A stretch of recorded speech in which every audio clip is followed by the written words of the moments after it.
Karena, dari tadi hujan jadi takutnya, sinyalnya bermasalah.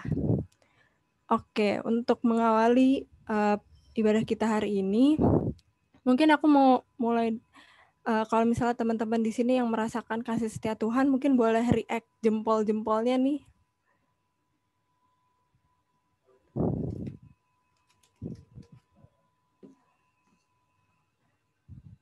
Merasakan kasih setia Tuhan.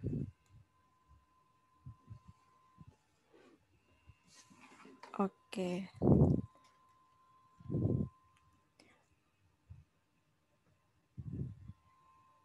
Untuk mengawali ibadah kita hari ini, mungkin kita bisa mengambil saat teduh sejenak.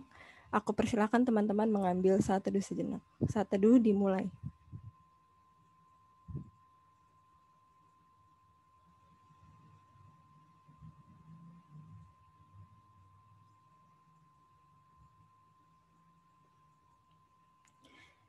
Saat teduh selesai, bisa next Kak Abed. Oke.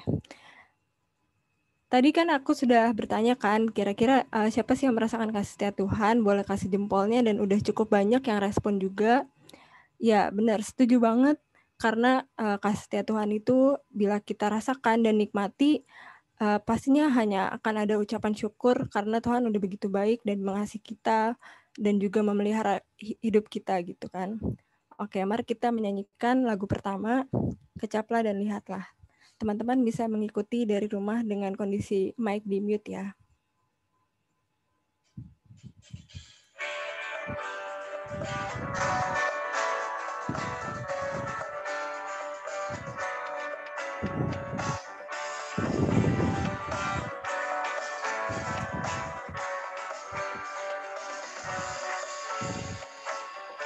Kecaplah dan lihatlah betapa baiknya Tuhan itu. Rasakan dan nikmati kasih setia Tuhan. Kecaplah dan lihatlah betapa baiknya Tuhan itu. Rasakan dan nikmati kasih setia Tuhan, kasih setia Tuhan. Syukur bagimu Tuhan, segala hormat bagimu Tuhan, Allah yang mengasihiku, Allah yang memeliharaku. Syukur bagimu Tuhan, segala hormat bagimu Tuhan, Allah yang mengasihiku, Allah yang memeliharaku selamanya.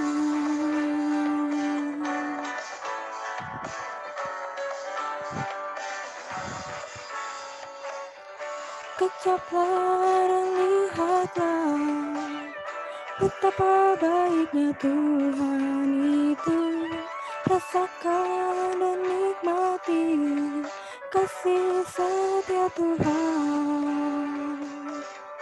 Kecaplah dan lihatlah betapa baiknya Tuhan itu. Rasakan dan nikmati kasih setia Tuhan, kasih setia Tuhan.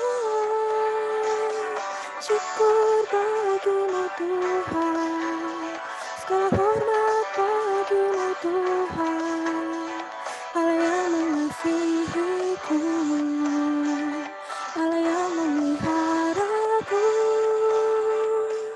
Syukur bagimu Tuhan, segala hormat bagimu Tuhan, Allah yang mengasihiku, Allah yang memeliharaku.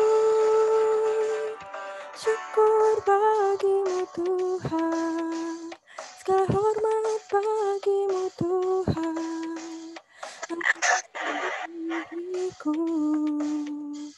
Allah yang memeliharaku. Syukur bagimu Tuhan, segala hormat bagimu Tuhan,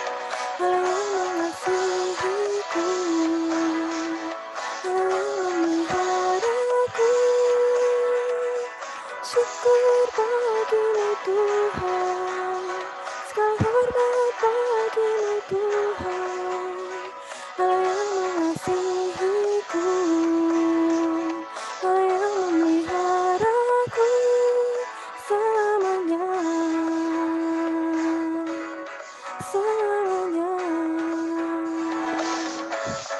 selamanya.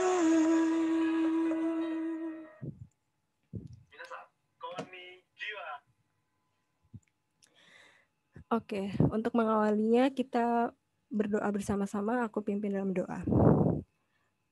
Allah kami yang bertahta dalam kerajaan surga, kami sungguh mengucap syukur atas segala berkat-Mu yang boleh kami terima sampai pada hari ini ya Tuhan.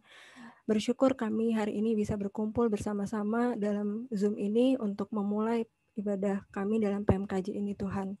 Berkati ibadah ini Tuhan dari awal hingga akhirnya agar bisa berjalan dengan baik Tuhan. Berkati segala sinyal, wifi dan juga perangkat kami juga listrik agar terus terjaga dan kami terus terkoneksi Tuhan. Berkati juga para pelayan hari ini agar bisa melayani dengan baik dan juga Engkau berkati supaya kami semua jemaat di sini bisa mendengarkan dan memahami firman hari ini Tuhan. Kami serahkan ibadah kami hari ini dalam tangan kasih-Mu Bapa. Hanya dalam nama-Mu kami telah berdoa dan mengucap syukur. Amin.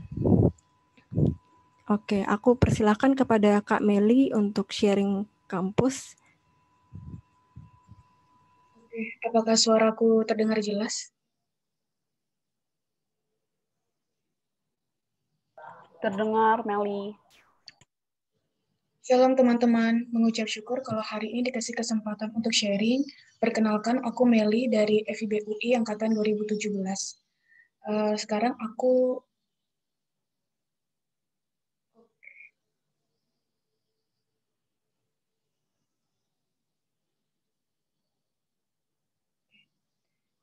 rindu untuk sharing beberapa hal terkait FIB UI. Yang pertama terkait jemaat. Mengucap syukur kalau di akhir September kemarin boleh mengadakan ibadah Penmaru selama 1 hari. Dan untuk jumlah mabanya juga meningkat begitu pesat ya. Biasanya 50-an sampai 60-an orang. Tapi tahun ini tuh sampai 80-an. Awalnya cukup terkejut juga ya karena di luar ekspektasi dari pengurus. Dan itu juga ngaruh ke PKK, pemimpin kelompok sharing, dan lain sebagainya. Awalnya kami begitu kekurangan ya terkait dengan PKK, tapi mengucap syukur kalau Tuhan cukupkan dengan 12 PKK, baik dari Angkatan 2017, 18, PKK misi maupun alumni yang sudah lulus. Terkait jemaat di angkatan-angkatan atas, mungkin udah lama ya, udah banyak yang nggak terlalu aktif lagi di persekutuan maupun di pelayanan. Sehingga sekarang cukup kerasa ya ketika ingin men-sharingkan pelayan itu kurang secara kuantitas. Jadi terkait jemaat yang bisa didoakan, doakan agar mahasiswa baru dapat termuridkan dengan baik dan memiliki pengenalan yang benar akan Tuhan, dan juga doakan agar Tuhan yang membangkitkan pelayannya untuk melayani di FIB. Yang kedua terkait PKK, untuk penjangkauan 2020 ada beberapa PKK yang sudah cukup gercep ya dalam memberitakan Injil, meskipun ada beberapa yang belum sempat ketemu juga, karena mahasiswa baru juga kondisinya sedang ospek, baik ospek jurusan maupun ospek fakultas, sehingga mungkin agak overlap ya dalam mengerjakan tugas dan begitu sibuk. Dan untuk PKK angkatan atas juga ada yang sudah sibuk tugas akhir, sehingga relasinya nggak gitu terjalin dengan AKK-nya. Untuk yang bisa didoakan, doakan untuk pemuritan, tidak hanya yang 2020, tetapi yang angkatan atas seperti 18, 19, agar dapat berjalan, bahkan dapat bermultiplikasi. Berdoa juga agar PKK dan AKK dapat memanfaatkan media yang ada ya di tengah pandemi ini. Karena kalau kita pikir-pikir, sebenarnya pandemi ini banyak juga ya anugerah Tuhan. Sebenarnya masih ada jalan yang banyak gitu untuk pemuritan. Yang ketiga terkait pengurus, FIB sendiri punya 5 pengurus, 3 orang 2017 dan 2 orang 2019. Mengucap syukur kalau sekarang masih mengerjakan bagiannya masing-masing dan membackup satu dengan yang lain, tapi perlu banyak mengusahakan di keseharian sih. Nampaknya sekarang pada lagi lelah dan punya kesibukan masing-masing. Dan di FIB juga udah mulai UTS, jadi cukup hektik pengurusnya. Jadi berdoa agar pengurus tetap sehati dalam mengerjakan pelayanan, berdoa juga agar komunikasinya berjalan dengan lancar. terlebih boleh mengarahkan pandangannya tidak hanya ke proker yang dikerjakan ya, tetapi ke Tuhan dan mengerjakan dengan sukacita. Nah, untuk regen pengurus sendiri belum dimulai dan belum didiskusikan juga. Tolong doakan agar tim regen dapat diberikan kepekaan ya terkait siapa yang akan melanjutkan estafet pelayanan dan biarlah dalam mempersiapkan pembinaan dan lain sebagainya Tuhan berikan kebijaksanaan. Yang terakhir, Natal, PFIB juga nggak mengadakan Natal secara pribadi ya, tetapi bergabung dengan POUI, sehingga bersama POUI dan beberapa fakultas yang kesulitan mengadakan Natal sendiri, jadi bergabung sama POUI. Doakan agar dapat mempersiapkan rutinitas ya, tapi momen ini boleh dipakai untuk menjangkau lebih banyak jiwa lagi. Itu sih teman-teman yang dapat aku sharingkan. Terima kasih untuk waktunya dan kerinduannya untuk didoakan.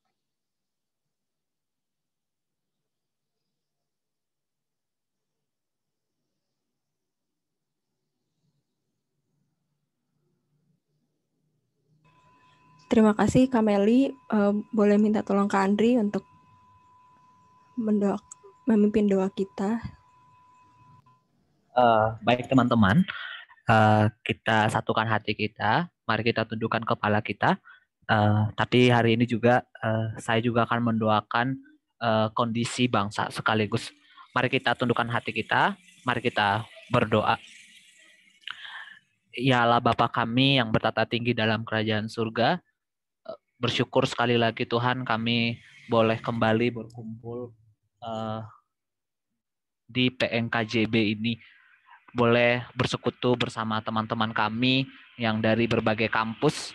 Tuhan boleh nyatakan kasih Tuhan di tengah mungkin kelelahan kami, kesibukan kami sebagai mahasiswa, tapi Tuhan boleh memanggil kami khususnya sebagai pengurus ataupun sebagai jemaat untuk boleh kembali mendengarkan kebenaran firman-Mu.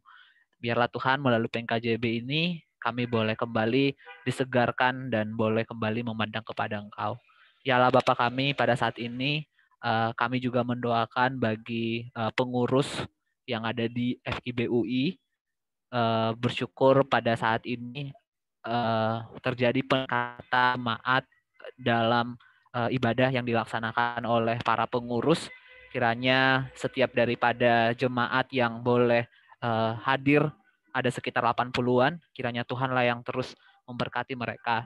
Biarlah dari setiap daripada program ataupun ibadah yang dijalankan oleh para pengurus boleh menyentuh ataupun boleh mempertobatkan setiap dari para mahasiswa baru khususnya, dan juga mahasiswa-mahasiswa yang angkatan atas. Biarlah mereka boleh bertumbuh, dan ketika mereka nanti sudah bertumbuh, mereka juga boleh terpanggil di dalam melayani di dalam kampus.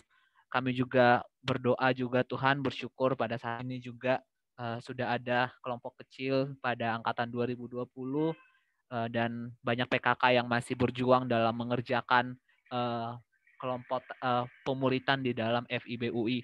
Bersyukur Tuhan buat hal ini, kiranya Tuhanlah yang terus jaga setiap dari para PKK maupun AKK untuk terus sama-sama berjuang di dalam pemuritan yang Tuhan anugerahkan khususnya di kampus FIB UI. Berdoa juga Tuhan buat angkatan atas yang mungkin saat ini mungkin agak terhambat di dalam pemuritan. Kiranya bukan hanya angkatan 2020 saja yang fokus dalam pemuritan, tapi angkatan atas seperti 2019 ataupun 2018 boleh Tuhan berikan kepada mereka hati untuk kembali sama-sama belajar untuk kembali dimuridkan kembali. Biarlah PKK yang Tuhan pakai untuk melayani mereka, baik angkatan 2019 dan 2018, bisa kembali memperjuangkan AKK-nya dan boleh kembali bersekutu dan boleh menikmati Tuhan, terus khususnya di masa-masa seperti saat ini. Berdoa juga Tuhan, pada saat ini Tuhan masih anugerahkan, bersyukur buat pengurus FIB 2017 ada 3 orang dan 2019 ada 2 orang. Total ada 5 pengurus. Mungkin saat ini pengurus lagi sedang lelah ataupun lagi sedang menghadapi UTS. Biarlah di kondisi ini Tuhan boleh anugerahkan kepada pengurus kesehatian dan terus mau mengerjakan pelayanan ini dan boleh memanajemen waktunya dengan baik sehingga pelayanan dan kuliahnya pun boleh sungguh-sungguh dipersembahkan 100% di hadapan-Mu. Kami juga berdoa kiranya juga pengurus tidak hanya fokus terhadap hal teknis saja atau hal proker saja, tapi boleh menikmati Tuhan di setiap daripada momen-momen ibadah ataupun momen-momen proker yang mereka lakukan. Dan terlebih boleh semakin mengenal Tuhan di setiap pelayanan yang Tuhan anugerahkan kepada 5 orang pengurus. Kami juga berdoa buat proses regenerasi, kiranya Tuhanlah yang boleh menolong setiap dari para tim regen yang nantinya boleh melanjutkan ataupun mendoakan setiap dari para pengurus yang kelak nanti boleh melanjutkan tongkat estafet di pelayanan di FIB UI. Biarlah Tuhan juga memberikan kepekaan kepada setiap dari para pengurus juga boleh mengerjakan, boleh melihat siapa yang kelak yang Tuhan panggil untuk melanjutkan pelayanan yang ada di Persekutuan FIB UI 2017. Berdoa juga Tuhan buat Natal yang akan dilakukan nanti di bulan 12 POUI yang akan melaksanakan Natal bagi kampus ini. Kiranya Tuhanlah yang terus memberikan hati kepada para panitia dalam mempersiapkan, kiranya melalui momen Natal setiap orang yang datang pun boleh sungguh-sungguh memaknai makna Natal yang sebenarnya, bukan atribut-atribut ataupun tentang kumpul-kumpul bersama saudara, tapi boleh memperkenalkan, boleh mengajak untuk memperkenalkan bahwa Natal itu memiliki makna yang lebih besar, yaitu Tuhan yang merelakan diri dan merendahkan diri untuk datang ke dunia, untuk datang menebus kami. Biarlah Tuhan Engkau berkati setiap dari para pengurus, setiap dari para PKK yang mengerjakan pelayanan khususnya di FIB UI, kiranya boleh mempersembahkan yang terbaik, boleh betul-betul mau memperjuangkan dan melihat betapa berharganya jemaat yang Tuhan titipkan kepada pengurus, dan boleh sungguh-sungguh mendoakan mereka dan mereka juga boleh bertumbuh di dalam pelayanan mereka. Khususnya juga buat jemaat juga Tuhan berkati, kiranya boleh tumbuh dan boleh semakin mengenal Kristus. Kami juga berdoa Tuhan bagi bangsa kami saat ini. Bangsa kami akhir-akhir ini lagi banyak mengalami sebuah peristiwa, dimulai dari demonstrasi yang terus berkesinambungan. Kami berdoa khususnya buat Omnibus Law yang kemarin baru disahkan tanggal 5 Oktober, tapi banyak pergolakan ataupun penolakan dari berbagai kalangan masyarakat. Kami berdoa kiranya setiap dari para pertimbangan ataupun penolakan yang dilakukan masyarakat boleh dipertimbangkan oleh pemerintah dan boleh menghasilkan suatu keputusan yang betul-betul bisa pro kepada rakyat dan bisa menolong. Kami juga berdoa buat setiap dari para komponen-komponen yang berhak dalam memutuskan keputusan Omnibus Law ini, kiranya betul-betul boleh menerapkan hukum ini dan tidak merugikan sama sekali masyarakat dan terus boleh membangkitkan ekonomi kami. Kami juga berdoa buat kondisi bangsa kami yang saat ini yang lagi sedang mengalami penurunan ekonomi, meskipun terjadi peningkatan akhir-akhir ini, tapi kami berdoa Tuhan kiranya Tuhan terus dorong pemerintah dalam merumuskan setiap daripada kebijakan yang nantinya kebijakan itu boleh menolong setiap dari para masyarakat, khususnya yang pada saat ini program fokus pemerintah di dalam pengembangan usaha menengah mikro bagi masyarakat atau UMKM. Kiranya Tuhanlah yang terus memberkati setiap dari para menteri yang bertugas, khususnya juga Pak Presiden juga dalam mengelola setiap daripada untuk fokus dalam peningkatan ekonomi bagi bangsa kami. Kami juga berdoa Tuhan yang akhir-akhir ini banyak permasalahan yang juga yang terjadi, pergolakan seperti akan dibangunnya rencana Jurassic Park pada Pulau Komodo. Kami berdoa kiranya mungkin ada sedikit penolakan dari masyarakat setempat, kiranya Tuhanlah yang nantinya boleh memberikan kebijakan dan hikmat kepada para pemimpin pejabat, kiranya boleh menghasilkan keputusan yang betul-betul boleh terus dan bermanfaat dan terusnya boleh berhikmat bagi masyarakat. Kami juga berdoa Tuhan buat pasien COVID yang saat ini yang sudah hampir tembus 400.000 atau kurang lebih 396.000. Kiranya Tuhanlah yang tolong bagi pasien yang positif, kiranya Tuhan boleh sembuhkan mereka. Kami juga berdoa bagi pasien yang meninggal, kiranya Tuhanlah yang memberkati dan memberikan penghiburan bagi saudara-saudaranya. Biarlah kami juga Tuhan yang belum masyarakat terus mau mematuhi setiap dari para protokol kesehatan yang ditetapkan oleh pemerintah.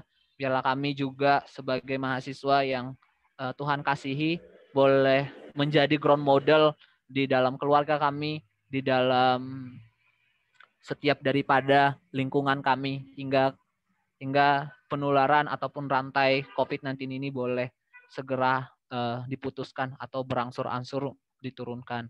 Kami juga berdoa saat ini ada 6 vaksin yang akan diedarkan rencananya bulan 1 atau bulan 12. Kami berdoa biarlah tahap uji klinis yang ketiga ini benar-benar final dan tidak menimbulkan efek samping ataupun kontraindikasi bagi setiap nantinya yang disuntikan. Kiranya Tuhan vaksin ini boleh menolong setiap dari para masyarakat hingga masalah pandemi ini berangsur-angsur bisa Tuhan segera teratasi. Ya Tuhan, banyak doa yang pengen kami sampaikan ataupun ada pergumulan yang mungkin yang kami alami pada saat hari ini. Kiranya Tuhanlah yang terus tahu dan memperlengkapinya. Kiranya Tuhan boleh menjawab doa kami seturut dengan kehendak Tuhan. Kami juga akan mendengarkan kebenaran firman Tuhan. Biarlah kami melalui kebenaran firman Tuhan ini, kami boleh semakin boleh mengerti dan mengenal Tuhan dan boleh mengambil waktu dengan Tuhan di masa-masa seperti ini. Di dalam anak-Mu Tuhan Yesus Kristus, menyerahkan kepengurusan FIB UI dan bangsa kami di dalam tangan-Mu. Amin.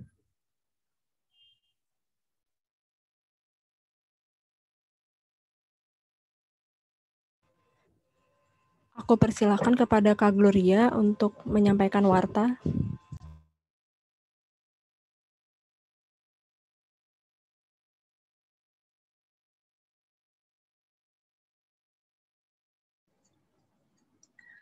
Halo, apa suaraku terdengar? Terdengar, Glo. Oke, warta PMKJ hari ini sungguh bersyukur untuk pelayan Tuhan yang boleh melayani pada hari ini.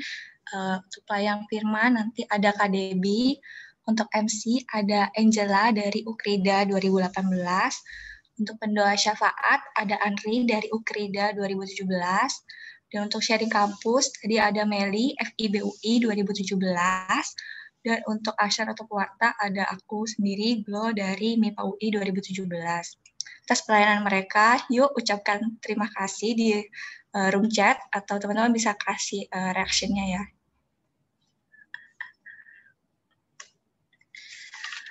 Oke. Nah, teman-teman nggak berasa ya, hampir 8 bulan kita harus di rumah aja dan harus beribadah secara online. Nah, mungkin saja banyak hal-hal yang keliru yang muncul dalam penyelenggaraan ibadah daring gini. Nah, maka dari itu, mau mengajak kita semua untuk hadir dalam pembinaan PMKJ topikal dengan tema ibadah daring boring. Itu kapan? Lusa ini ya teman-teman, hari Kamis tanggal 29 Oktober 2020 jam 5 sore dengan pembicaranya ada Pak Jimmy Setiawan. Beliau merupakan founder dan director dari Wonders of Worship Ministry.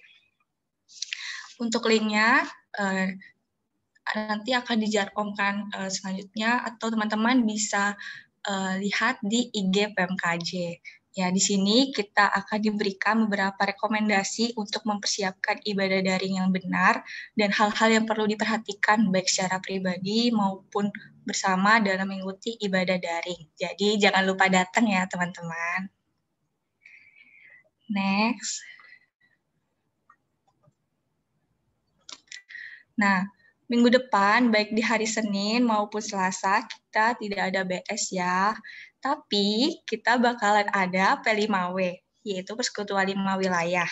Nah, P5W kali ini dalam rangka memperingati World Student Day 2020 atau Hari Mahasiswa Sedunia dengan tema tahun ini yaitu Far and Near. Itu kapan? Jadi itu hari Selasa, tanggal 3 November 2020, jam 5 sore waktu Indonesia Barat, dengan pembicaranya Bang Niko Dahki. Nah, untuk link Zoom-nya akan diberitahukan kemudian ya, teman-teman. Jadi, untuk hari Selasa minggu depan, lupa di-tag ya, dan datang teman-teman. Oke, selanjutnya. Nah, sebagai bentuk dari prayer movement, KJ kembali menghadirkan buletin doa Nehemia. Ya, ini akan diberikan setiap minggunya. Jadi, buletin doa Nehemia ini hadir menjadi media komunikasi doa, kesaksian, dan kondisi PMK. Jadi, diharapkan teman-teman boleh akses buletin doa Nehemia ini dan tahu kondisi PMK-PMK di Jakarta, serta rindu mengenai teman-teman untuk mendoakan pokok doa yang ada. Buletin doa Nehemia ini bisa diakses melalui pengurus PMK teman-teman, atau bisa juga kunjungi Instagram PMKJ di @pmkj_Jakarta. Ya, sekian teman-teman warta hari ini. Untuk selanjutnya, aku kembali serahkan kepada Angela. Oke, sebelum kita memasuki firman Tuhan yang akan dibawakan oleh Kak Debbie tentang hukuman bagi yang katanya tahu hukumnya, mari kita masuk ke dalam terang Tuhan, mari kita datang kepada Yesus, kita angkat pujian dari kungkungan malam gelap.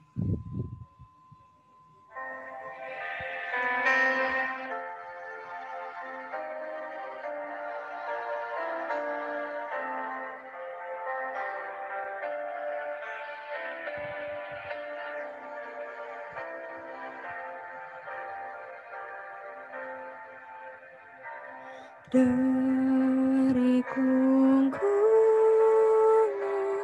malam gelap, Yesus Tuhan, ku datanglah, masuk ke dalam terang-Mu tetap. Yesus, ku datanglah,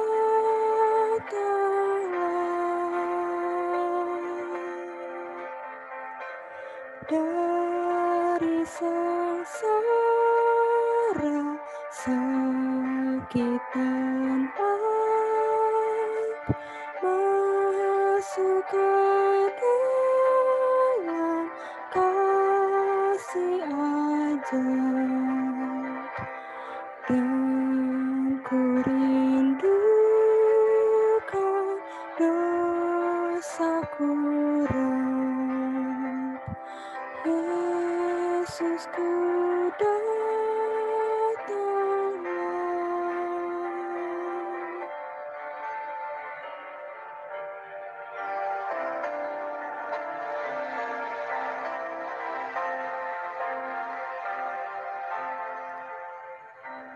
Dari hidupku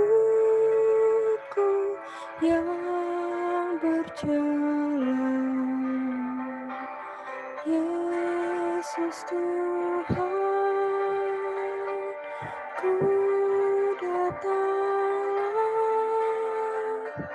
masuk ke dalam terang mulia. Yesus, ku datanglah,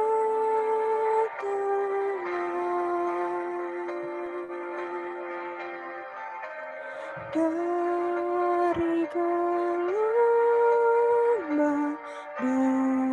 menderu, masuk ke dalam kasih teduh. Dan ku tinggalkan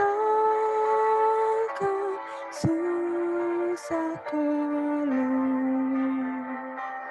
Yesus, ku datanglah.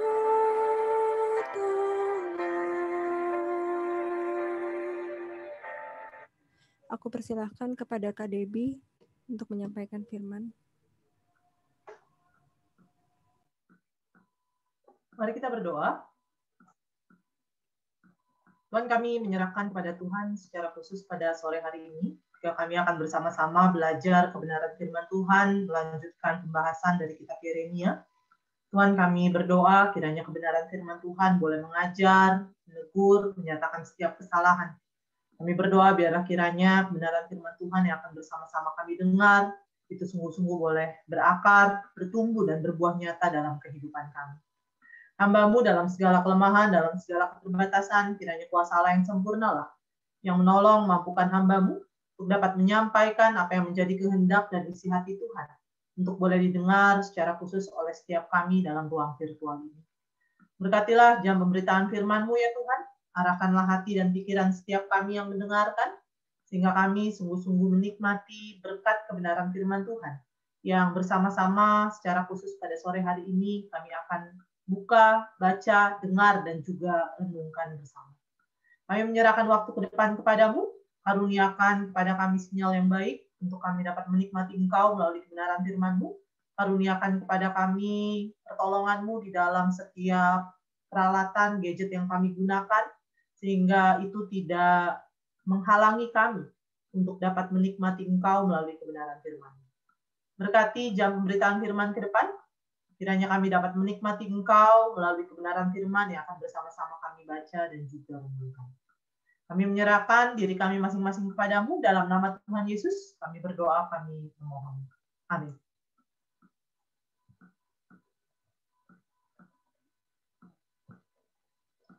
Suaraku terdengar nggak ya? Terdengar, Kak. Oke. Ya, hari ini kita akan sama-sama belajar tentang kita akan sama-sama melanjutkan gitu ya eksposisi pembahasan Yeremia. Tema yang diberikan oleh pengurus itu adalah hukuman bagi mereka yang katanya tahu hukum. Boleh di next. Nah, teman-teman di sini pasti adalah orang-orang yang pernah ya ngelakuin dosa ya. Pernah ngelakuin dosa. Nah, teman-teman biasanya gitu ya. Respon mana yang kita lakukan ketika kita ditegur atau mungkin diperingatkan karena dosa yang kita lakukan. Biasanya responnya kita tuh yang akan seperti apa? Nah, teman-teman ada 4 pilihan. Teman-teman boleh, kalau teman-teman pakai laptop, ada annotate. Cari pilihan annotate. Kalian bisa lingkari, garis bawahi, tandai, terserah. Tapi kalau misalnya teman-teman mungkin pakai handphone, nggak nemu annotate, boleh tuliskan di room chat ya. Ada 4 hal. Kira-kira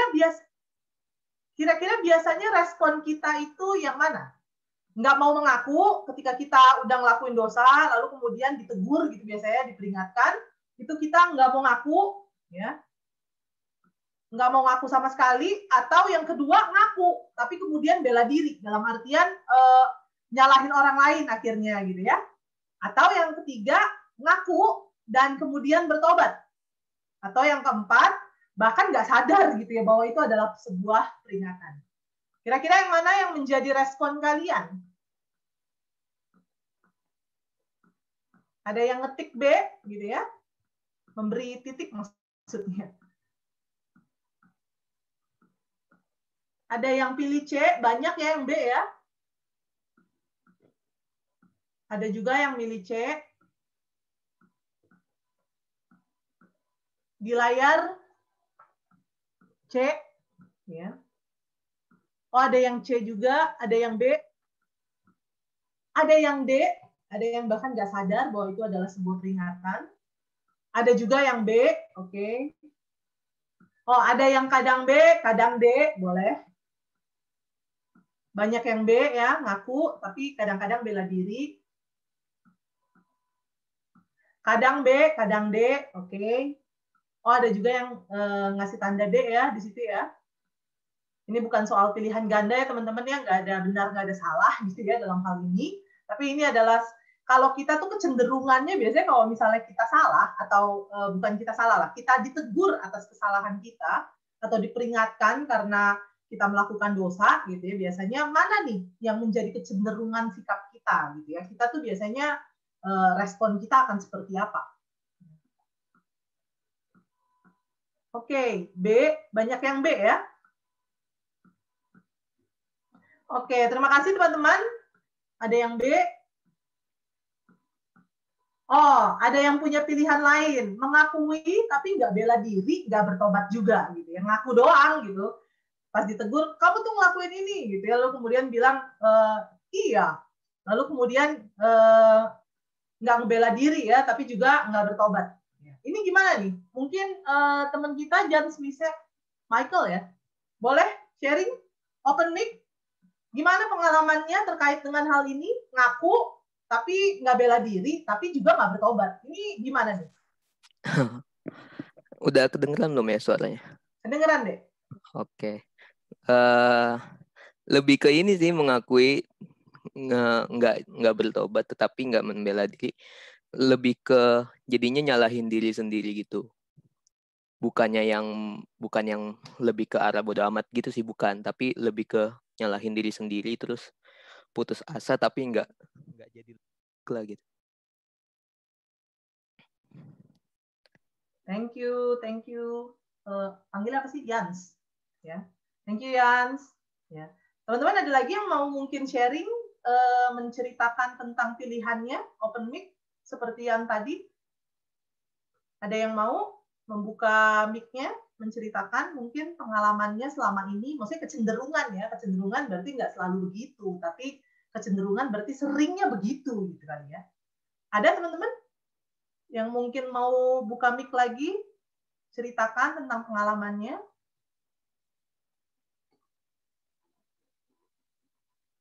Nggak ada? Ada? Silakan. Oke, kalau nggak ada nggak apa-apa. Host boleh dihapus itu layarnya gitu ya. Stay di sini, layarnya dihapus saja, itu ada beberapa coretan kan ya. Nah, teman-teman, sebelum kita masuk dalam pembahasan firman, di dalam nanti pembacaan juga nanti ada ayat-ayat yang akan kita baca. Saya mau mungkin mengingatkan atau menceritakan kembali gitu ya, sedikit latar belakang terkait dengan kitab Yeremia ini, atau sedikit latar belakang terkait dengan kondisi pada saat itu secara khusus di Yeremia. Nah, teman-teman, yang ada di layar secara khusus itu adalah peta gitu ya. Ini peta dulu, kalau kita tahu kerajaan Israel terbelah dua ya, terpecah dua, bukan terbelah dua ya, terpecah dua gitu ya. Ada yang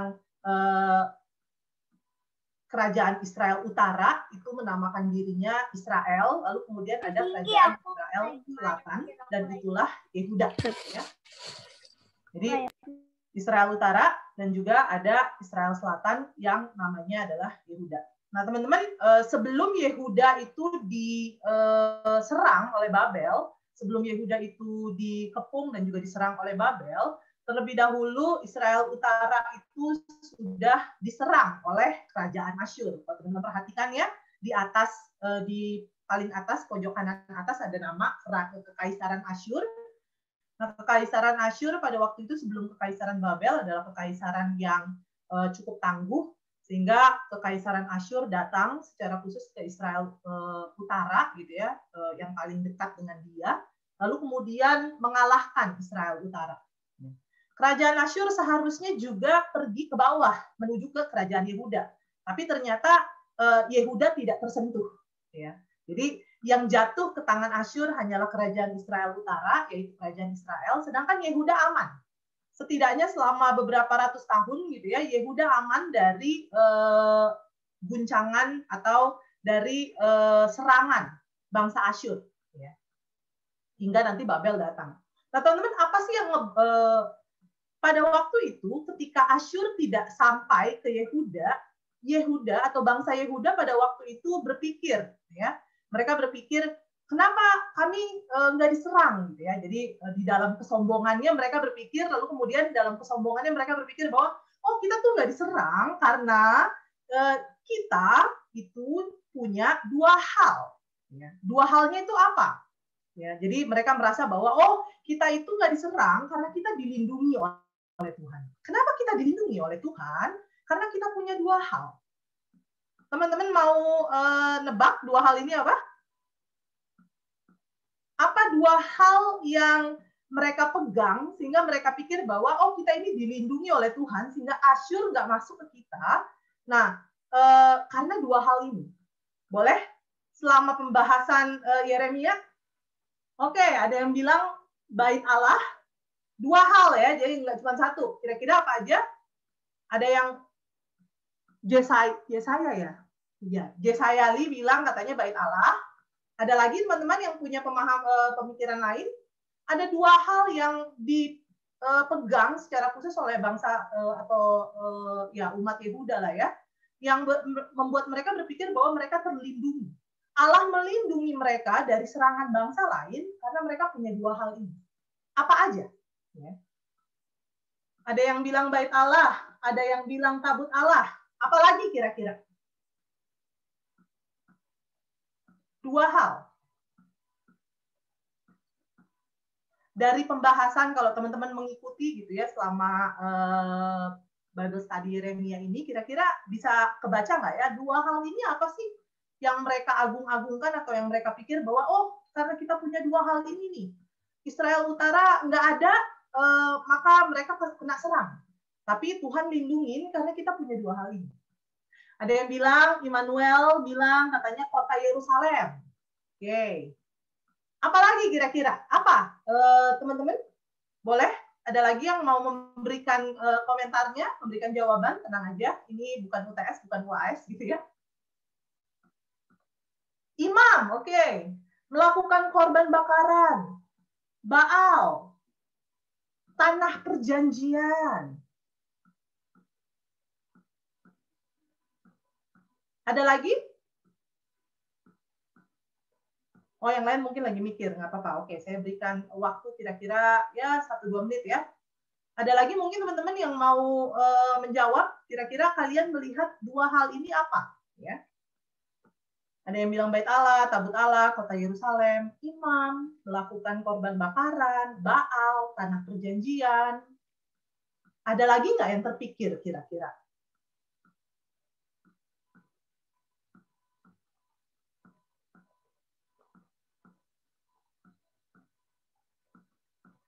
Oke, nggak apa-apa kalau nggak ada lagi ya. Nah, teman-teman, apa sih dua hal yang mereka pegang, yang mereka pikir bahwa oh, karena kita punya dua hal ini, maka bangsa asing itu nggak akan serang. Ya.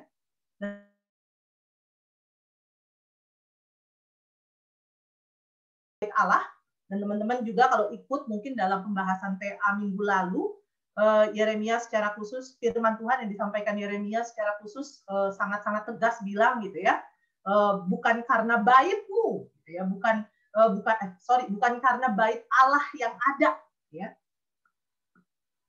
Lalu kemudian hal yang kedua selain bait Allah adalah sudah ada yang tulis itu Nikolas ya, Taurat Tuhan. Sebagaimana yang nanti kita akan sama-sama lihat ya di dalam ayat-ayat atau perikop yang akan kita baca. Nah, teman-teman, dua hal ini adalah dua hal yang menjadi kebanggaan gitu ya, bukan hanya umat Yehuda, bangsa Yehuda, tetapi bagi umat Yahudi bahkan secara khusus kalau teman-teman nanti lihat di dalam perjanjian baru ya, apa yang membuat secara khusus Stefanus waktu itu dilempari oleh batu, yang menjadi dua hal yang menjadi dasar gitu ya untuk mereka melempari adalah karena mereka bilang Stefanus itu menghina bait Allah dan juga Taurat. Jadi dua hal ini menjadi sebuah kebanggaan bagi mereka, dan menurut mereka karena mereka punya dua hal ini, bangsa asing itu nggak mungkin lah menyerang. Tuhan nggak mungkin membiarkan kita diserang oleh bangsa asing. Makanya kalau misalnya nanti kita juga akan lihat dan teman-teman mungkin nanti akan pelajari juga secara khusus dalam kitab Yeremia akan terus-menerus digemakan gitu ya. Mereka itu nggak mendengarkan gitu ya apa yang disampaikan oleh Yeremia, karena salah satunya perkataan nabi palsu adalah tenang aja, damai kok. Ya. Karena kita punya bait Allah, karena ada bait Allah, tapi juga karena ada Taurat Tuhan. Oke, kita akan sama-sama membaca Yeremia pasalnya yang ke-8. Kalau teman-teman mungkin terlalu kecil gitu ya, perikop atau ayat-ayat yang ada di layar, teman-teman boleh membuka Alkitab teman-teman, Alkitab cetak ya, yang teman-teman punya. Saya bacakan Yeremia pasal yang ke-8 ayat yang ke-4 sampai dengan yang ke-17. Teman-teman yang punya Alkitab cetak mungkin bisa membacanya, membukanya. Kalau teman-teman mau baca, terlihat juga di layar, silakan ya. Mari mengikuti pembacaan ini, saya akan membacakannya. Yeremia pasal 8 ayat 4 sampai dengan ayatnya yang ke-17. Engkau harus mengatakan kepada mereka, beginilah firman Tuhan. Apabila orang jatuh, masakah dia tidak bangun kembali? Apabila orang berpaling, masakah dia tidak kembali? Mengapakah bangsa ini berpaling? Berpaling terus-menerus. Mereka berpegang pada tipu. Mereka menolak untuk kembali. Aku telah memperhatikan dan mendengarkan. Mereka tidak berkata dengan jujur. Tidak ada yang menyesal karena kejahatannya dengan mengatakan, apakah yang telah kulakukan ini? Sambil berlari, semua mereka berpaling. Seperti kuda yang menceburkan diri ke dalam pertempuran. Bahkan burung ranggung di udara mengetahui musimnya. Burung tekukur, burung layang-layang, dan burung bangau berpegang pada waktu kembalinya. Tetapi umatku tidak mengetahui hukum Tuhan. Bagaimanakah kamu berani berkata, kami bijaksana dan kami mempunyai Taurat Tuhan? Sesungguhnya pena palsu penyurat sudah membuatnya menjadi bohong. Orang-orang bijaksana akan menjadi malu, akan terkejut dan tertangkap. Sesungguhnya mereka telah menolak firman Tuhan.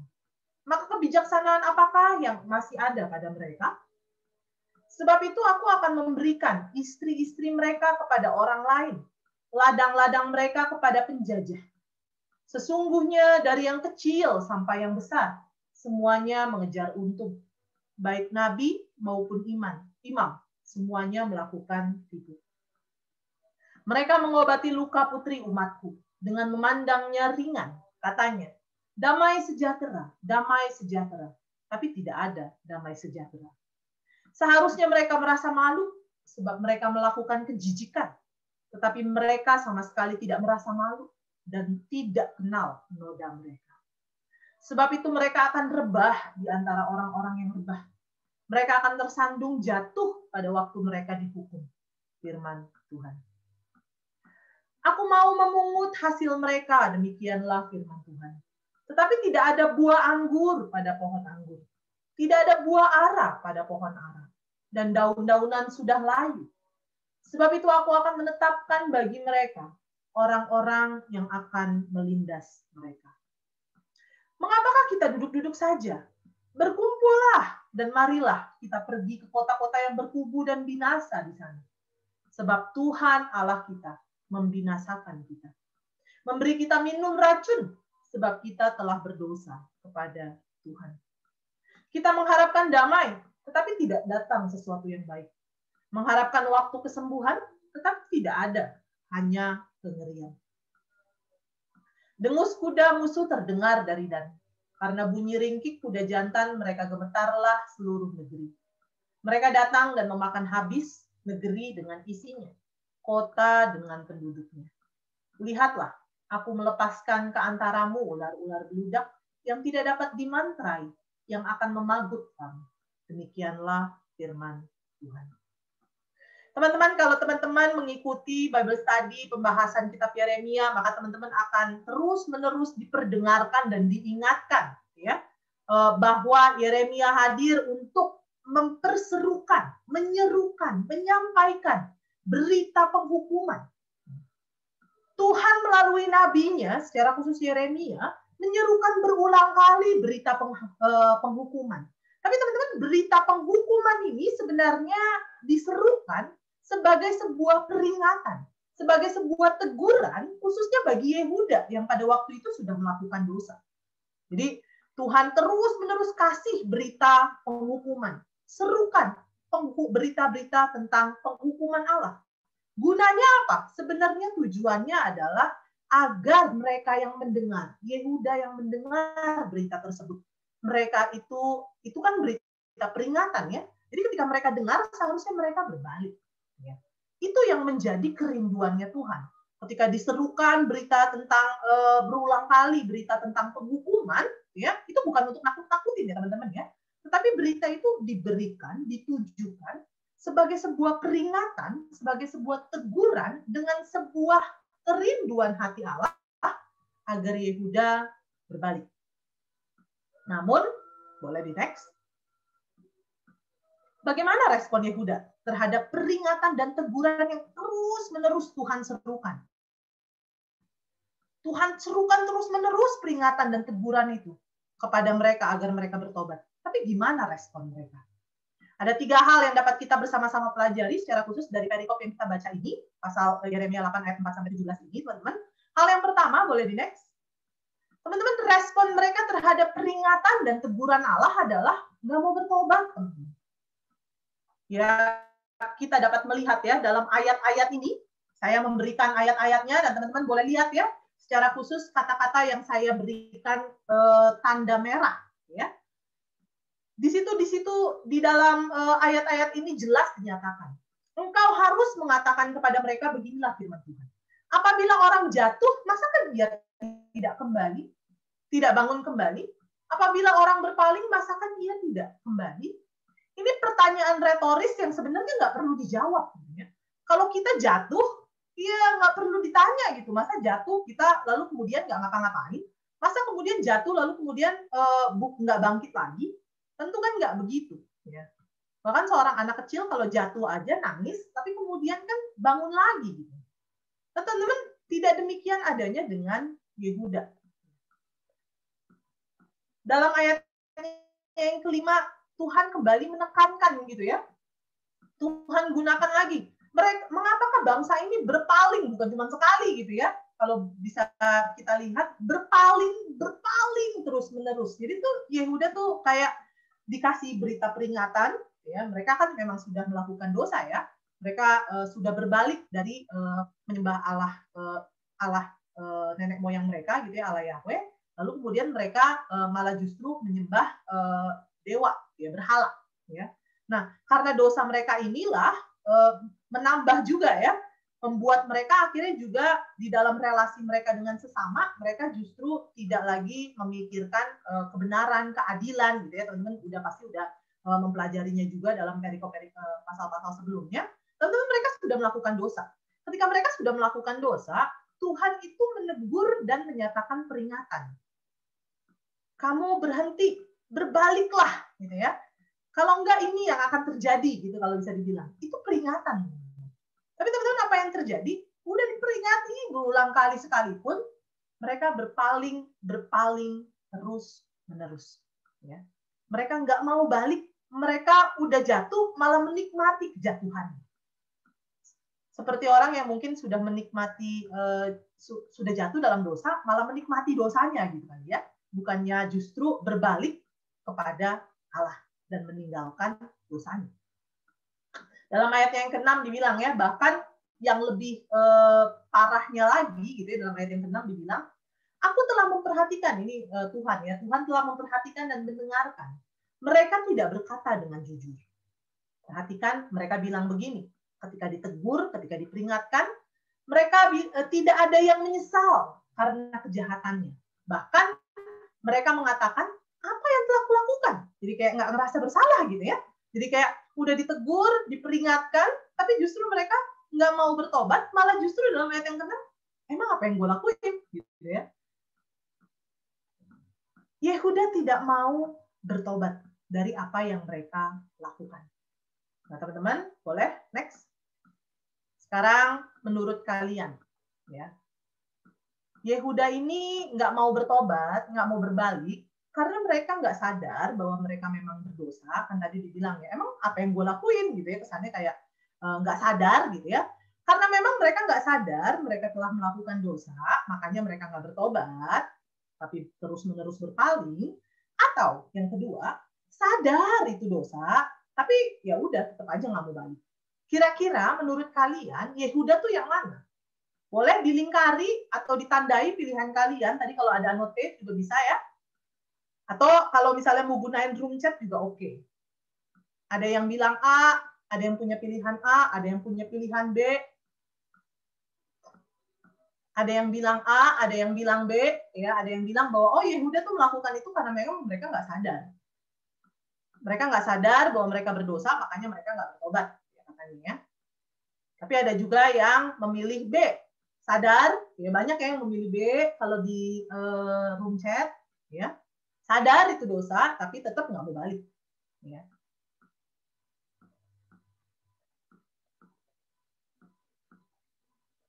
Oke, kebanyakan B ya. Nah, kita akan sama-sama lihat nanti. Sebenarnya nih Yehuda nih emang nggak mau berbalik, nggak mau bertobat tuh memang karena mereka nggak sadar kalau mereka berdosa, atau memang karena mereka sadar tapi ya emang nggak mau balik. Nanti kita akan sama-sama lihat ya. Kita akan sama-sama melihat ya. Boleh di next? Thank you jawabannya teman-teman. Dihapus dulu ya itunya apa oret-oretnya. Nah teman-teman, hal yang pertama tadi mereka tidak mau bertobat, ya. Tapi juga hal yang kedua, mereka ini nggak mau peduli tentang hukum Tuhan, ya. Jadi mereka nggak mempedulikan hukum Tuhan. Situ kalau teman-teman perhatikan, saya memberikan beberapa referensi ayat, gitu ya. Dalam ayatnya yang kelima dan juga ayatnya yang ketujuh. Kembali lagi perhatikan kata yang saya tandai merah. Dalam ayat yang kelima, secara khusus di situ dibilang, gitu ya. Yehuda, bukan Yehuda, tapi secara khusus di situ dituliskan gitu ya. Ayatnya yang kelima, ya si Yehuda ini ya, mengapakah bangsa ini berpaling terus-menerus? Kenapa? Dalam ayatnya yang kelima di situ dibilang karena mereka berpegang pada tipu. Jadi mereka itu lebih memegang tipuan yang diberitakan secara khusus oleh para pengajar-pengajar sesat. Mereka menolak untuk kembali. Lalu kemudian dalam ayatnya yang ketujuh, ya, di situ dibilang bahkan burung ranggung di udara mengetahui musimnya.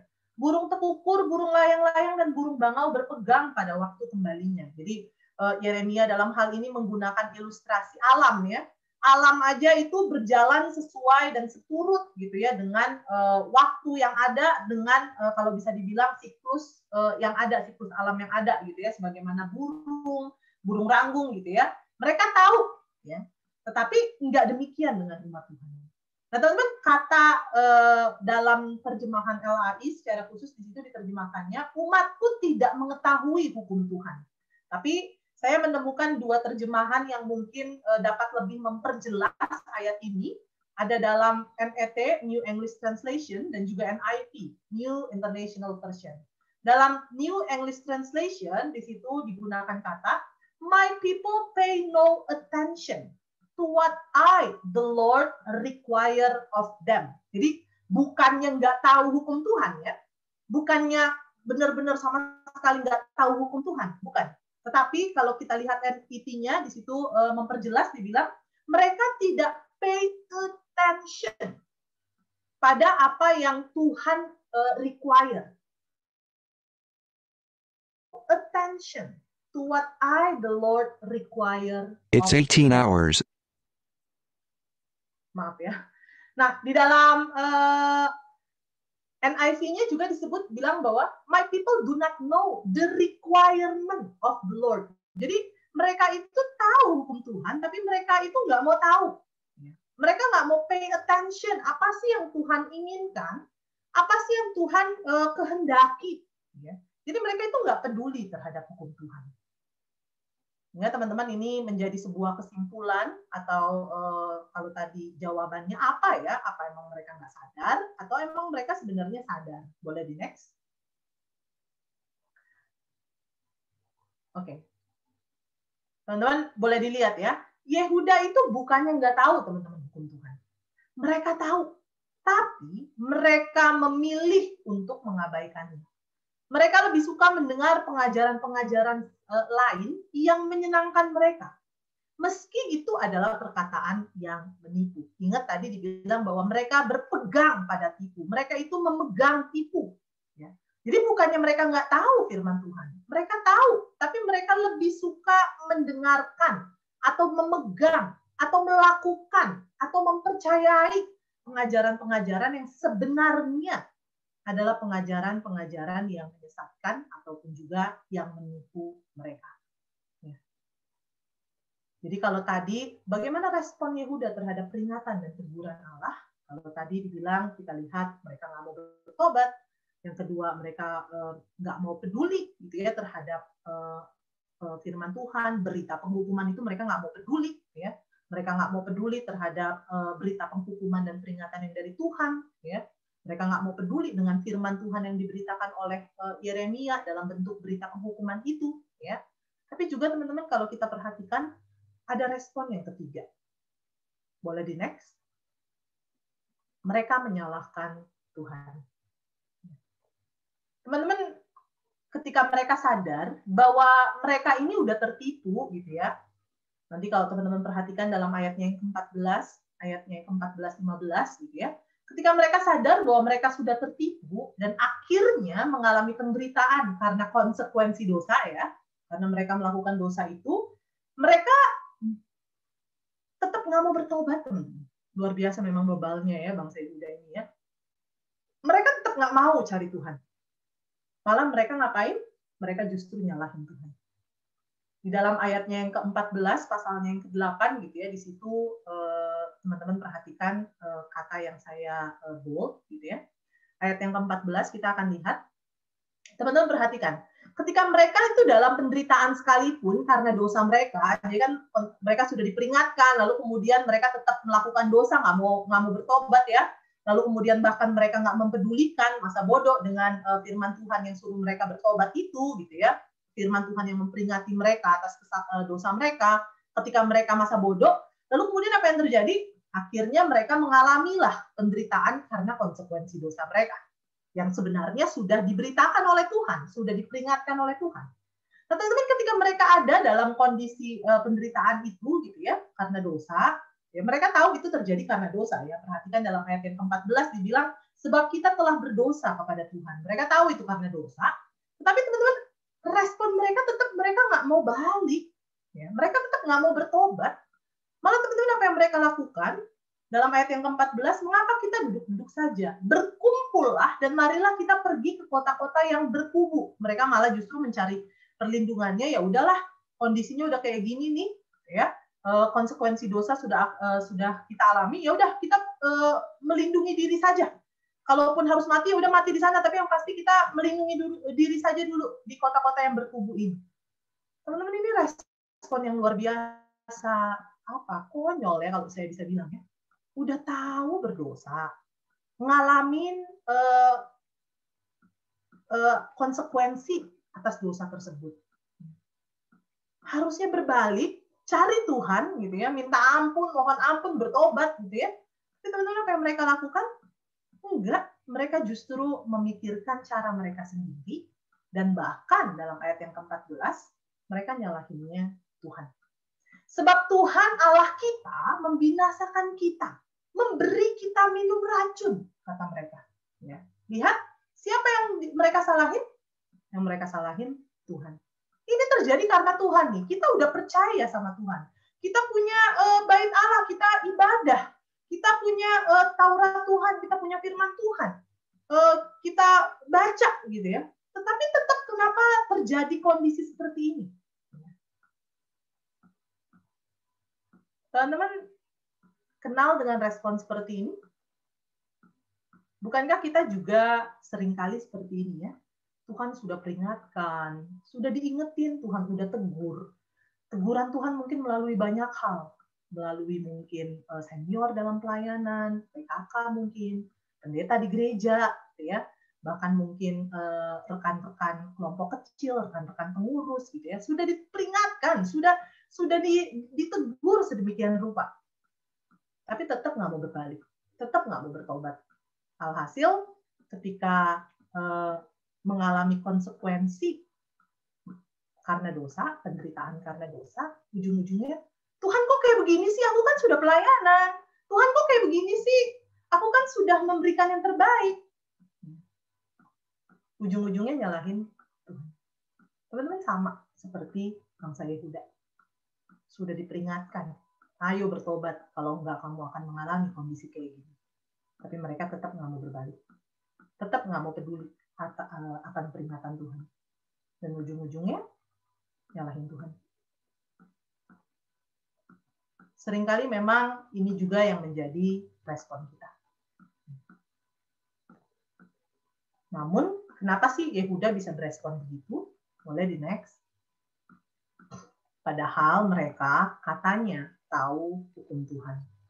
Kenapa Yehuda bisa berespon demikian? Kenapa Yehuda ketika diberikan peringatan, ketika Tuhan memberikan peringatan, kenapa Yehuda ketika Tuhan menegur, meminta menyatakan berita penghukuman, kenapa Yehuda responnya justru tidak berbalik, tidak peduli dengan apa yang menjadi requirement-nya Tuhan, gitu ya?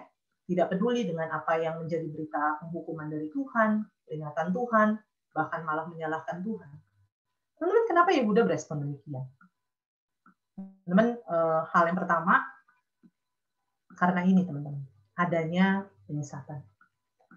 Kalau kita perhatikan secara khusus, gitu ya, dari luar kita tahu itulah yang membuat akhirnya Yehuda melenceng dari perjanjian dengan Allah, gitu ya, yaitu hadirnya ilah palsu, ya, hadirnya dewa-dewa yang mereka sembah, ya, yang menyakiti hati Allah, Allah Yahweh, ya. Tapi teman-teman dari dalam, ya, mereka mengalami ada juga pengajar-pengajar palsu yang menyesatkan. Teman-teman, dalam ayat yang ke-8 sampai dengan ayat yang ke-12, kalau tadi kita sudah baca, ini sebenarnya secara khusus ditujukan kepada siapa? Kepada para pemimpin rohani umat. Jadi kepada para pemimpin rohani, pemimpin agama, gitu ya, pada masa itu, yang di mana para pemimpin rohani atau pemimpin agama ini, mereka ini mengajarkan bukanlah firman Tuhan, ya, tetapi yang mereka ajarkan adalah kebohongan. Ya, dalam ayat yang ke-8 sampai dengan yang ke-9 di situ dibilang, ya, bahwa mereka mengajarkan hal tersebut. Dan dalam ayat 10 sampai dengan 12 teman-teman juga bisa baca bahwa kebohongan ini dilakukan baik imam maupun oleh imam maupun para nabi. Semuanya melakukan tipuan. Mereka bilang damai sejahtera, padahal nggak ada damai sejahtera. Jadi mereka melakukan tipuan. Firman Tuhan yang mereka sampaikan, yang mereka bilang firman, itu sebenarnya adalah, sesungguhnya adalah kebohongan. Yang terjadi adalah maka mereka menyesatkan umat. Namun, teman-teman, ketika saya mempersiapkan hal ini, gitu ya, menggumulkan hal ini, saya mikir gitu, apakah benar hanya pemimpin rohaninya yang salah, pemimpin agamanya yang salah karena mereka menyesatkan? Lalu kemudian saya mendapatkan, dan tadi juga kita udah lihat ya, bahwa sebenarnya pengajaran yang sesat ini bertumbuh subur, bisa bertumbuh subur gitu ya, semata-mata karena umat memang suka dengerin. Tadi kita udah lihat ya bagaimana di dalam ayatnya yang kelima, dalam bagian yang tadi, bagian yang sebelumnya kita udah lihat bagaimana dalam ayat yang kelima dibilang bahwa mereka berpegang pada tipu. Memang mereka memegang tipu. Pengajaran yang sesat bertumbuh dengan subur, teman-teman. Kenapa? Karena memang umat suka mendengarkannya. Padahal mereka tahu hukum Tuhan. Ada satu komentari yang saya baca gitu ya, dibilang begini. Umat Yehuda tidak mungkin tidak tahu hukum Tuhan.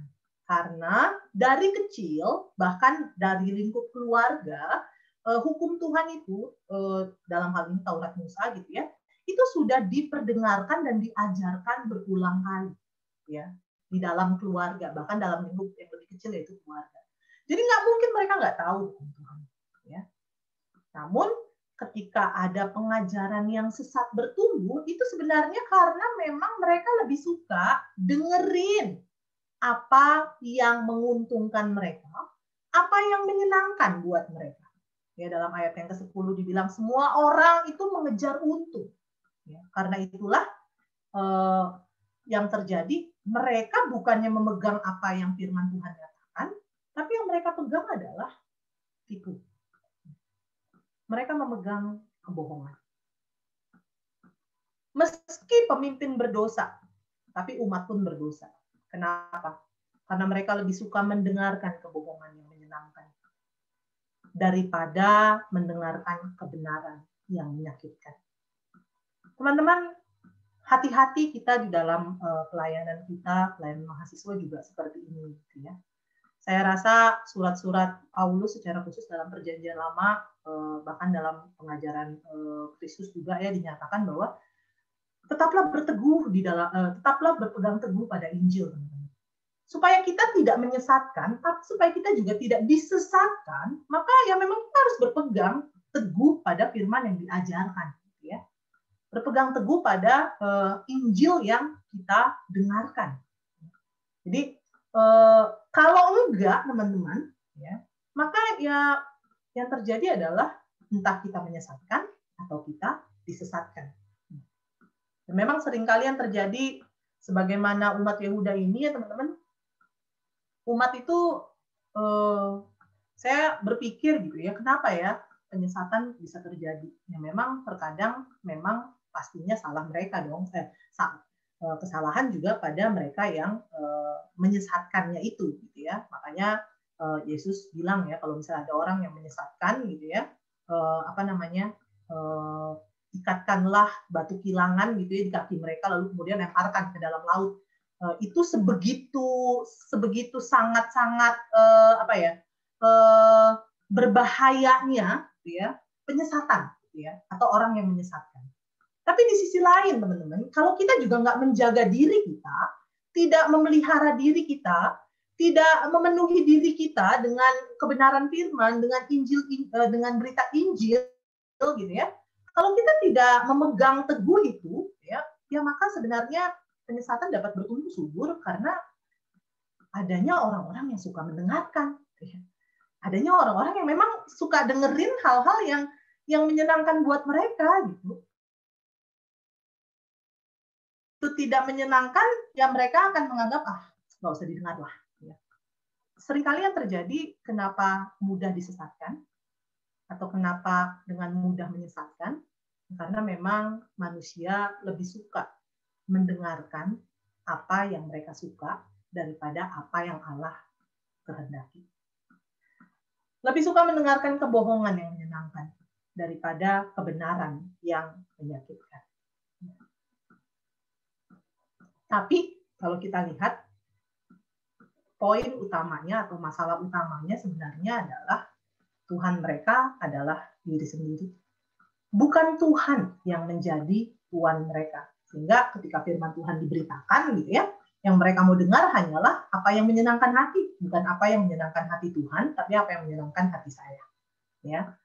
Meski mereka tahu firman, tapi mereka nggak peduli dengan apa yang dikehendaki oleh Tuhan dalam firman-Nya. Mereka pada akhirnya berjalan di jalan mereka sendiri, bukan di jalannya Tuhan. Dalam ayatnya yang ke-6 gitu ya, dibilang bahwa what have I done? Everyone turns to his own course. Setiap orang berbalik pada jalannya sendiri, mengikuti apa yang dia anggap benar. Lalu kemudian dituliskan kembali, dilanjutkan gitu ya. Diumpamakan seperti seekor kuda yang jalan tanpa dikendalikan gitu ya, pergi menuju ke peperangan, pertempuran. Ya, tanpa menyadari bahwa itu berbahaya gitu, tanpa menyadari itu berbahaya. Nah, teman-teman, seringkali yang terjadi adalah masalah utamanya adalah kenapa sih nggak mau dengerin firman, kenapa sih maunya lebih suka mendengarkan yang kita suka, kenapa sih dapat disesatkan dan bahkan menyesatkan. Teman-teman, masalah utama sebenarnya adalah diri mereka sendiri. Diri mereka sendiri yang menjadi pusat hidup. Yang menjadi pusat hidup bukanlah Tuhan, tapi diri mereka sendiri. Tuhan mereka adalah diri mereka sendiri dan bukan Tuhan. Sehingga, boleh di next. Ini ya teman-teman ya. Seringkali yang terpenting adalah, ya aku puas. Pokoknya kalau misalnya dengerin firman Tuhan yang berat-berat, nggak usah lah. Kalau firman Tuhan yang suruh-suruh bertobat, nggak suka gue, nggak demen. Ya. Tapi kalau firman Tuhan yang tentang berkat, oke lah, gue dengerin. Ya. Teman-teman, seringkali itu gara-gara ini ya. Yang penting ya gue puas, gue senang, gue untung, gue aman. Ya. Nggak peduli Tuhan suruh apa, nggak peduli Tuhan maunya apa. Ya. Karena itu, ini memang adalah masalah utamanya. Bukan lagi apa yang Tuhan mau, tapi apa yang menyenangkan saya. Bukan apa yang menyenangkan hati Tuhan, tapi apa yang menyenangkan saya. Nggak heran kita, atau bahkan mungkin juga jemaat, ya, teman-teman ya, mungkin pernah juga melihat, atau pernah juga mungkin menemukan gitu ya, diri kita, atau bahkan mungkin jemaat yang kita layani juga seperti ini ya. Kalau temanya berat-berat, aduh kayaknya nggak usah lah ya.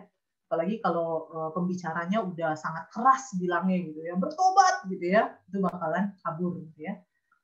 Atau bahkan mungkin nggak usah jauh-jauh ya, kalau misalnya lagi saat teduh gitu ya, lagi saat teduh, kalau misalnya firman Tuhan yang menegur, itu kalau bisa cepat-cepat tutup Alkitab gitu kali ya. Tapi kalau firman-Nya menguatkan, bisa mungkin sampai bermenit-menit, bahkan sampai berjam-jam gitu ya, menikmati, wah saya dihibur oleh Tuhan. Ya. Teman-teman, kadang-kadang memang ini yang terjadi. Kenapa akhirnya responnya terhadap peringatan, teguran Tuhan atas dosa? Ya sebenarnya karena memang diri kita lah yang ingin disenangkan. Sehingga nggak peduli dengan apa yang Tuhan kehendaki. Next. Apa akibat dari respon Yehuda yang demikian? Respon Yehuda yang tidak mau berbalik, yang tidak mau peduli. Ya, apa akibat dari respon Yehuda yang menyalahkan Tuhan? Ini ya teman-teman. Yang pertama, dalam ayat yang ke-13, umat tidak menghasilkan buah. Tuhan berkata, aku mencari anggur, buah anggur pada pohon anggur, tapi nggak menemukan. Buah ara pada pohon ara, tapi nggak nemuin. Umat tidak menghasilkan buah.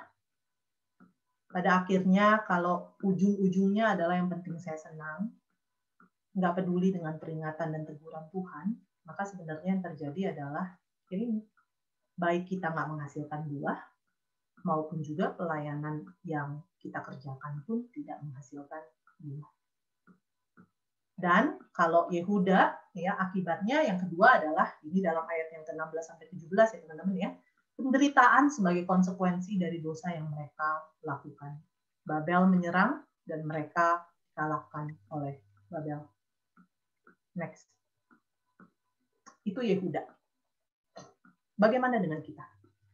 Bagaimana seharusnya kita, umat yang telah ditebus oleh Kristus, meresponi peringatan dan teguran Tuhan atas dosa-dosa kita? Next. Teman-teman, setidaknya hal yang pertama ini ya. Teman-teman, mari kita mengevaluasi diri secara berkala. Coba evaluasi diri. Mungkin entah kalian bisa melakukannya setiap hari ya. Sebelum istirahat, mengevaluasi diri, hari ini aku ngapain aja ya. Adakah hal-hal yang aku udah lakukan menyakiti hati Tuhan, menyakiti hati sesama?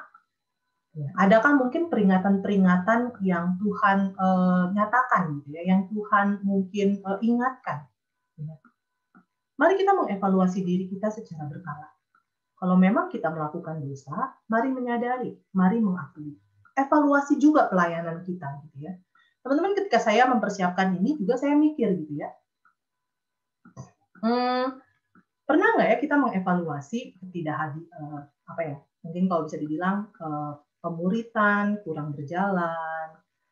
Ini bukan untuk menghakimi ya teman-teman, tapi mengajak kita untuk mari kita mengevaluasi pelayanan juga, ya. Jangan hanya mengevaluasi program berjalan. Oke, saya program berjalan dengan baik, ya. Tetapi mari kita mengevaluasi juga bagaimana pelayanan kita kerjakan. Dan lihatlah, apa jangan-jangan kalau pemuridan itu tersendat-sendat, kelompok kecil mungkin kalau kita adalah PKK, AKK kita kabur-kaburan, lari-larian gitu ya, AKK kita mungkin tidak bertumbuh. Teman-teman, mungkin kita bisa mengevaluasi juga gitu ya, mengevaluasi diri kita. Apa jangan-jangan itu terjadi karena memang sebagai sebuah peringatan dan teguran dari Tuhan bahwa kita sedang melakukan dosa. Jangan-jangan AKK saya nggak bertumbuh karena saya dalam mempersiapkan kelompok kecil itu tidak mempersiapkannya dengan baik. Jadi itu jangan-jangan itu adalah sebagai sebuah peringatan dan teguran. Jangan-jangan jemaat tidak menikmati pertumbuhan dalam pelayanan juga karena saya nggak serius mempersiapkan pelayanan demi pelayanan, baik itu persekutuan Jumat, persekutuan doa, persekutuan jemaat, ya. Mungkin itu bisa jangan-jangan itu adalah sebuah peringatan dan teguran gitu ya dari Tuhan buat kita, ya, agar kita akhirnya berbalik, agar kita akhirnya kembali. Karena itu mengevaluasi diri itu sesuatu hal yang terus-menerus harus kita lakukan. Bukan hanya dalam hidup, tapi juga mungkin dalam pelayanan yang kita kerjakan. Tentu teman-teman, saya nggak bilang ya bahwa, oh kalau misalnya ada hal-hal buruk, hal-hal yang tidak baik terjadi, itu pasti gara-gara dosa. Tentu tidak demikian. Ada masa-masa atau ada hal-hal yang Tuhan izinkan, sebagaimana Yeremia ya. Yeremia mengerjakan pelayanannya, disuruh Tuhan untuk memberitakan berita penghukuman, tapi umat nggak ada yang bertobat gitu kali ya. Makanya mereka mengalami pembuangan. Ya. Ada yang seperti itu. Tapi teman-teman, mari kita mengevaluasi diri. Jangan-jangan bukan karena seperti Yeremia gitu ya, bahwa kita dipanggil memang untuk melayani, tapi umat nggak bertumbuh itu memang kayak Yeremia. Tapi jangan-jangan kayak si pemimpin-pemimpin rohani, teman-teman, pemimpin-pemimpin agama di Yehuda pada waktu itu, ya, yang melayani dengan sembarangan sehingga umat nggak bertumbuh. Jadi mari kita melakukan evaluasi secara berkala, ya. Jangan kemudian saya kadang-kadang mikir gini ya, jangan mikir juga gitu ya bahwa oh iya ya mendapatkan penghiburan dari Yeremia bahwa kalau ini nggak berjalan dengan baik itu semua memang ada rencana Tuhan di baliknya. Oke, itu penghiburan. Ya. Tapi jangan sampai kita juga delusional. Ya. Jangan-jangan itu terjadi karena kesalahan kita.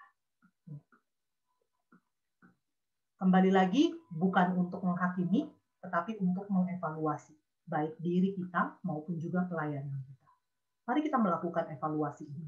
Baik mengevaluasi bagaimana kita maupun juga pelayanan yang kita kerjakan. Dan kalau memang kita melakukan dosa, mari kita meresponinya dengan menyadari dan mengakui. Ya. Mari mengevaluasi diri. Jangan-jangan sebenarnya sudah ada peringatan-peringatan yang Tuhan ataupun teguran-teguran yang sebenarnya Tuhan sudah ingatkan, Tuhan sudah terus-menerus nyatakan gitu ya.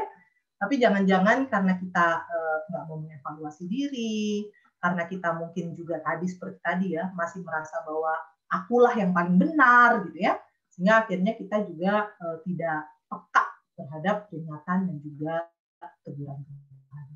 Mari belajar mengevaluasi diri secara berkala.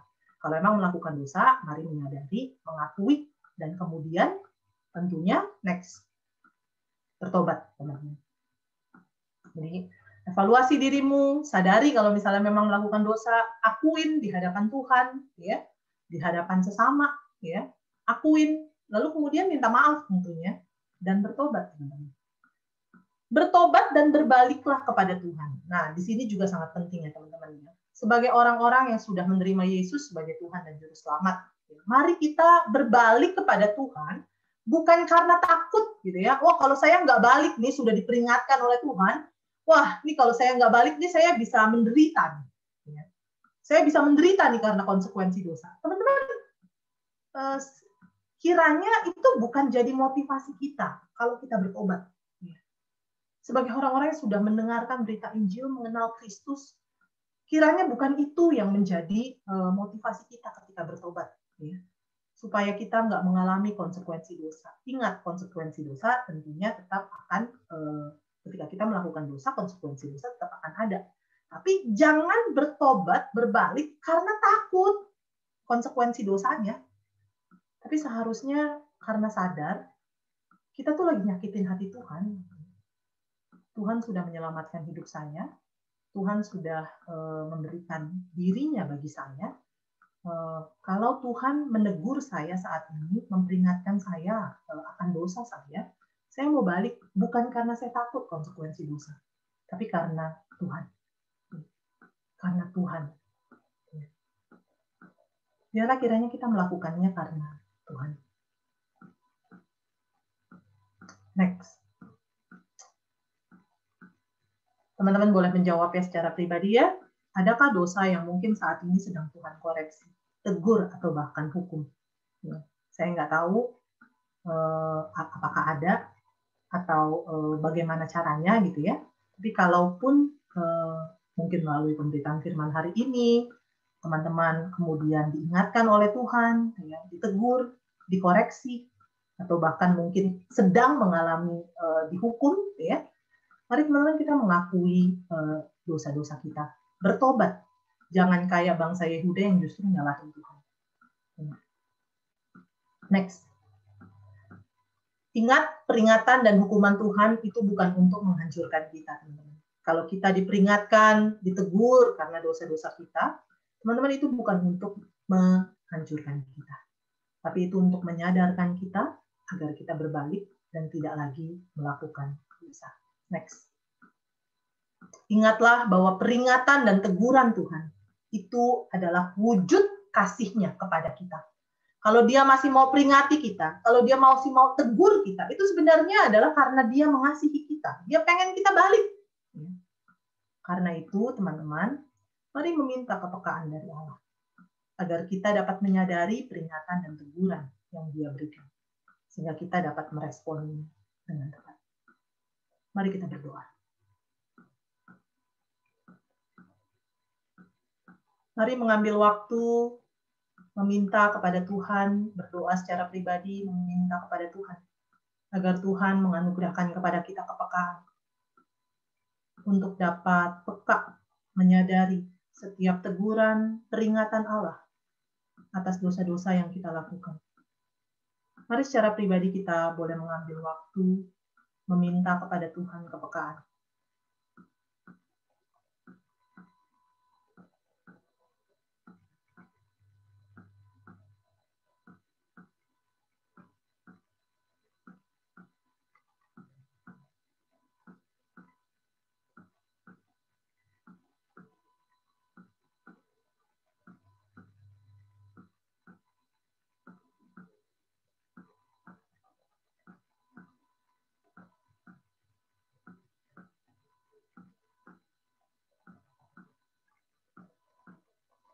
Tuhan, terima kasih banyak untuk kebenaran firman-Mu yang Engkau boleh nyatakan kepada kami secara khusus pada sore hari ini. Kami berdoa biarlah kiranya kebenaran firman Tuhan yang boleh telah ditaburkan sungguh boleh berakar, bertumbuh, dan berbuah nyata dalam kehidupan kami. Ajar kami ya Tuhan, para pelayan-pelayan Tuhan yang Tuhan panggil untuk melayani-Mu, agar kami juga boleh belajar peka terhadap peringatan-peringatan Tuhan, teguran-teguran Tuhan atas dosa-dosa kami. Sehingga kami juga boleh menjadi pribadi-pribadi yang meresponinya dengan tepat. Meresponinya dengan mengakui dan bertobat. Bukan justru menolak. Bukan justru terus-menerus menikmati kesalahan dan dosa yang kami lakukan. Tuhan, kami menyadari segala kelemahan dan keterbatasan kami. Karena itu biarlah kiranya Tuhan yang boleh terus memampukan kami untuk dapat peka mengerti apa yang Tuhan kehendaki. Untuk dapat peka dan mengerti jikalau memang ada dosa-dosa yang Tuhan sedang tegur dan juga peringatkan. Tolong kami untuk dapat peka, sehingga kami dapat meresponinya dengan baik. Kami menyerahkan diri kami masing-masing kepadamu ya Tuhan, dalam seluruh pelayanan yang Tuhan boleh percayakan dan kerja Tuhan boleh berikan. Biarlah kiranya anugerah Tuhan boleh terus menyertai dan juga memimpin. Dan kiranya kebenaran firman Tuhan hari ini sungguh-sungguh boleh tertanam, berakar, bertumbuh, dan berbuah nyata dalam kehidupan kami, pribadi lepas pribadi yang mendengarkan dalam ruang virtual ini. Hamba-Mu telah selesai berbicara, kiranya Engkau saja ya Allah yang boleh terus-menerus memperdengarkan, menyatakan kebenaran firman-Mu untuk dilakukan oleh setiap kami yang mendengarkan. Inilah doa dan permohonan kami di hadapan-Mu, dalam nama Tuhan Yesus kami berdoa, kami bersyukur. Amin.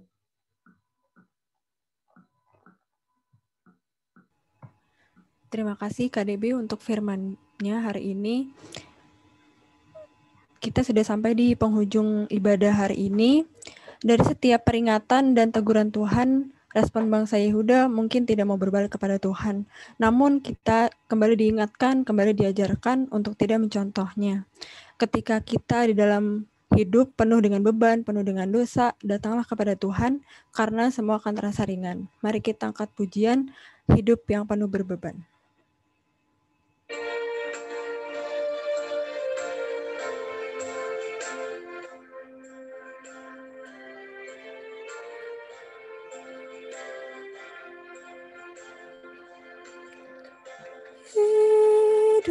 yang penuh berdebar dan terasa berat. Ringan semua di Kalvari, karena Yesus dekat. Ringan semua di Kalvari, Kalvari, Kalvari. Ringan semua di Kalvari, karena Yesus dekat.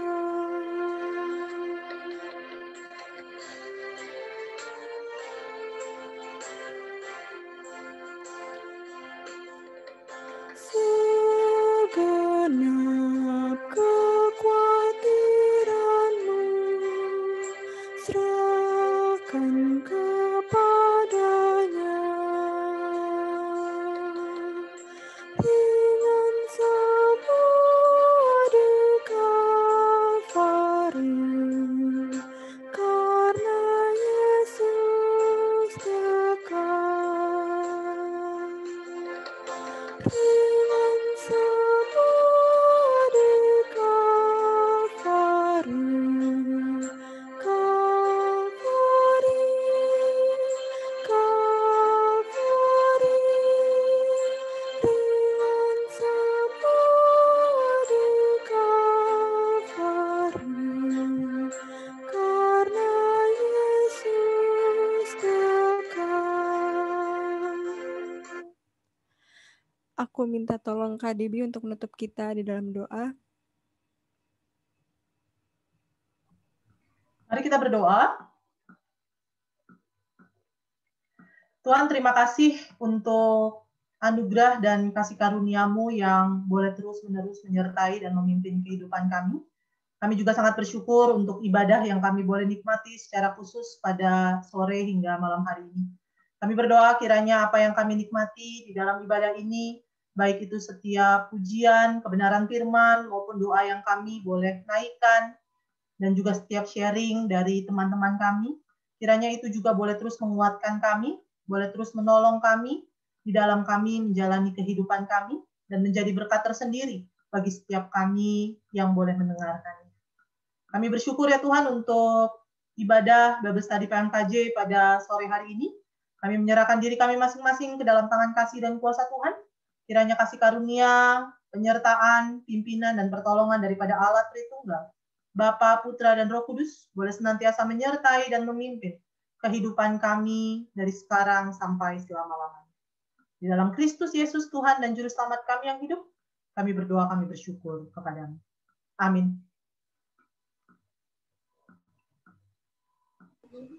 Amin. Terima kasih Kak Debbie. Kita kembalikan kepada Kak Gloria. Oke, teman-teman, ibadah kita udah selesai. Mau mengingatkan kembali untuk hari Kamis nanti ada PMKJ Topika dengan tema ibadah daring boring jam 5 sore ya teman-teman. Dan juga hari Selasa 3 November ada P5W untuk merayakan World Student Day dengan tema Far and Near. Oke, teman-teman, sampai jumpa hari Kamis dan Selasa ya. Selamat hari Selasa.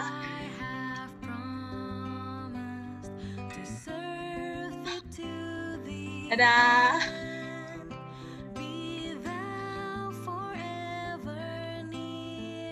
Sampai bertemu Kamis ya teman-teman.